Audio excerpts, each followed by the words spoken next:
Welcome back. ಉಳಿದ 10 ಸುದ್ದಿಗಳನ್ನು ಒಂದೊಂದಾಗಿ ನೋಡ್ತಾ ಹೋಗೋಣ. ದಾವಣಗೆರೆಯಲ್ಲಿ ಕಾಂಗ್ರೆಸ್ ಕಾರ್ಯಕರ್ತನ ಬರ್ಬರ ಹತ್ಯೆಯಾಗಿದೆ. ತಲೆ ಮೇಲೆ ಕಲ್ಲು ಎತ್ತಿ ಹಾಕಿ ಕಾಂಗ್ರೆಸ್ ಕಾರ್ಯಕರ್ತನನ್ನ ಕೊಲೆಗೈಯಲಾಗಿದೆ. ದಾವಣಗೆರೆಯ ಬಸವರಾಜ ಪೇಟೆಯಲ್ಲಿ ಈ ಒಂದು ಘಟನೆ ನಡೆದಿರುವಂತದ್ದು.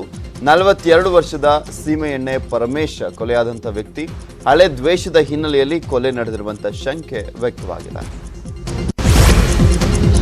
ಹೈಫೈ ಮೊಬೈಲ್ ಕಡಿಮೆ ರೇಟ್ಗೆ ಕೊಡ್ತೀವಿ ಅಂತ ಒಂದೇ ಗ್ರಾಮದ 6 ಮಂದಿಗೆ ಖದೀಮರು ಮಫ್ಮಲ್ ಟೋಪಿಯನ್ನು ಹಾಕಿದ್ದಾರೆ. ಚಿಕ್ಕಮಗಳೂರು ತಾಲೂಕಿನ ಮುಗುಳುವಳ್ಳಿ ಗ್ರಾಮದಲ್ಲಿ ಈ ಒಂದು ಘಟನೆ ನಡೆದಿದೆ.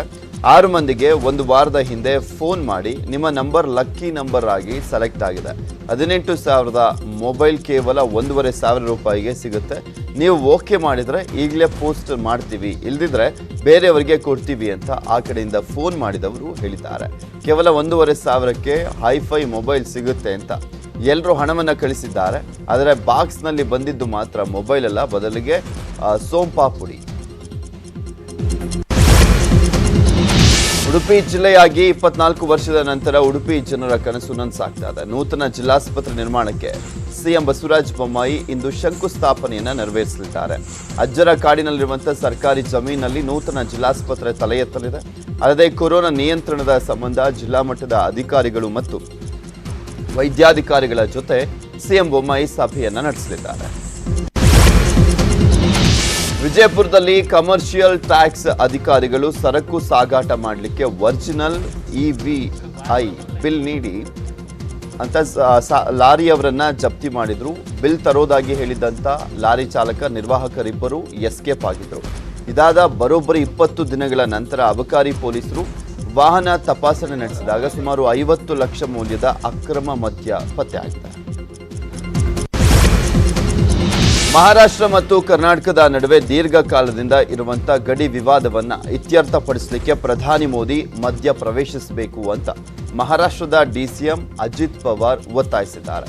ಈ ಕುರಿತು ಪ್ರಧಾನಿ ಮೋದಿಗೆ ಪವಾರ್ ಪತ್ರವನ್ನು ಬರೆದಿದ್ದು, ಮರಾಠಿ ಮಾತನಾಡುವಂತಹ ಜನರ ಮೇಲಿನ ಕರ್ನಾಟಕ ಸರ್ಕಾರದ ದೌರ್ಜನ್ಯವನ್ನ ನಿಲ್ಲಿಸಬೇಕು ಹಾಗೂ ಕರ್ನಾಟಕದ ವಿವಾದಿತ ಪ್ರದೇಶಗಳನ್ನು ರಾಜ್ಯಕ್ಕೆ ಸೇರಿಸಬೇಕು ಅಂತ ಮನವಿಯನ್ನ ಮಾಡಿಕೊಂಡಿದ್ದಾರೆ.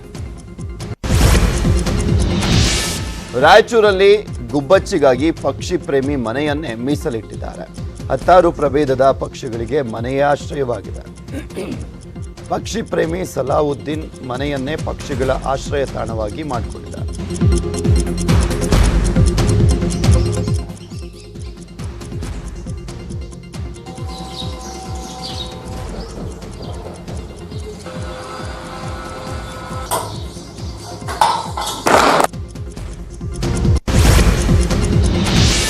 ಒಲಿಂಪಿಕ್ಸ್ನಲ್ಲಿ ಭಾರತ ಮಹಿಳಾ ಹಾಕಿ ತಂಡದ ಸಹಾಯಕ ಕೋಚ್ ಆಗಿದ್ದಂಥ ಕೊಡಗಿನ ಅಂಕಿತಾ ತವರಿಗೆ ಮರಳುತ್ತಿದ್ದಂತೆ ಭವ್ಯ ಸ್ವಾಗತವನ್ನು ಕೋರಲಾಗಿದೆ.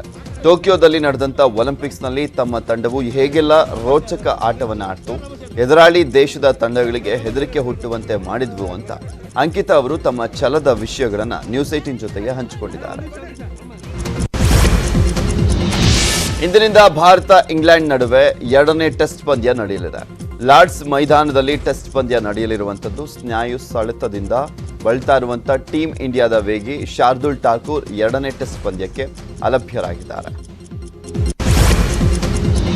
ಕಿರಿಕ್ ಪಾರ್ಟಿ ಹುಡುಗಿ ಎಂದೇ ಜನಪ್ರಿಯತೆ ಗಳಿಸಿರುವಂತಹ ನಟಿ ಕೊಡಗು ಮೂಲದ ರಶ್ಮಿಕಾ ಮಂದಣ್ಣ ಇನ್ಸ್ಟಾಗ್ರಾಂನಲ್ಲಿ 2 ಕೋಟಿ ಹಿಂಬಾಲಕರನ್ನ ಹೊಂದುವ ಮೂಲಕ ಸುದ್ದಿಯಾಗಿದ್ದಾರೆ. ಈ ವಿಚಾರವಾಗಿ ಸ್ವತಃ ರಶ್ಮಿಕಾ ಇನ್ಸ್ಟಾಗ್ರಾಂನಲ್ಲಿ ಪೋಸ್ಟ್ ಮಾಡಿ ಸಂಭ್ರಮಿಸಿದ್ದಾರೆ. ಇವಿಷ್ಟು ಈ ಕ್ಷಣದವರೆಗಿನ 30 ನಿಮಿಷ 30 ಸುದ್ದಿ. ನೋಡ್ತಾರೆ ನ್ಯೂಸ್ 18 ಕನ್ನಡ. ಜಾಲ ನಮ್ಮದು, ಬಲ ನಿಮ್ಮದು.